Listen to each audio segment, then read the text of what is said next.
ক্রিকেটকে বলা হয় ভদ্রলোকের খেলা।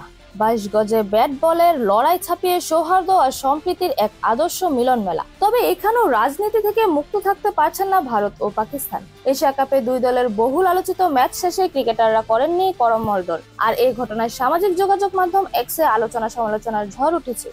দুই দলের সাম্প্রতিক সম্পর্কের বৈরিতার এশিয়া কাপের এই ম্যাচ ভেস্তে যাওয়ারও সম্ভাবনা তৈরি হয়েছিল। কদিন আগেই সাবেকদের এক টুর্নামেন্টে পাকিস্তানকে সেমিফাইনালের মতো ম্যাচে ওয়াক ওভার দেয় ভারত। সূর্যকুমার যাদবরা এমন কোনো পথ না মারলেও ম্যাচ চলাকালে স্পষ্টভাবে এড়িয়ে চলেছেন পাকিস্তানের ক্রিকেটারদের। টস সেশনে অধিনায়ক সালমান আলী আগার সাথে হ্যান্ডশেক করেনি সূর্যকুমার। ম্যাচ চলাকালেও দুই দলের ক্রিকেটারদের কোনো কথাবার্তা বা অন্তরঙ্গতা চোখে পড়েনি। এমনকি ম্যাচ শেষে যেখানে বিজয়ী দল বিজিত দলের প্রতি আন্তরিকতা প্রদর্শন করে, সেখানে ভারতের দুই অপরাজিত ব্যাটার সূর্যকুমার ও শিবম ডুবে সোজা মাঠ ছেড়ে বেরিয়ে যান। এছাড়া টিভি পর্দায় ধরা পড়ে ভারতীয় দলের একজন কর্মকর্তা তাদের ড্রেসিং রুমের দরজাই বন্ধ করে দেন, যা নিয়ে সমালোচনার জোয়ার তৈরি হয়েছে এক্সে। ভারতীয় ক্রিকেটাররা পাকিস্তানি ক্রিকেটারদের সাথে করমর্দন না করলেও পাকিস্তানি ক্রিকেটাররা নিজেদের মধ্যে করমর্দন করে শুভেচ্ছা বিনিময় করে মাঠ ছাড়েন। ম্যাচ শেষে আরো স্পষ্ট হয় ভারতীয়দের করমর্দন না করার কারণ, যখন সূর্যকুমার জানান পাকিস্তানের বিপক্ষে তাদের এই জয় উৎসর্গ করেছেন কাশ্মীরের ঘটনায় ক্ষতিগ্রস্তদেরকে। শুধু ভারতের ক্রিকেটাররাই নন,